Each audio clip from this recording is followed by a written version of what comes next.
وأنه هو أضحك وأبكى، وأنه هو أمات وأحيا، وأنه خلق الزوجين الذكر والأنثى من نطفة إذا تمنى، وأن عليه النشأة الأخرى، وأنه هو أغنى وأقنى، وأنه هو رب الشعرى، وأنه أهلك عادا الأولى وثمود فما أبقى، وقوم نوح من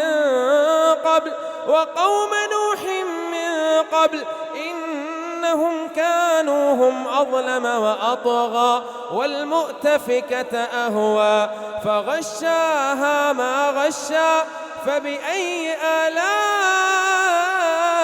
ربك تتمارى. هذا نذير من النذر الأولى، أزفت الآزفة، ليس لها من دون الله كاشفة، أفمن هذا الحديث تعجبون وتضحكون ولا تبكون وأنتم سامدون، فاسجدوا لله واعبدوا.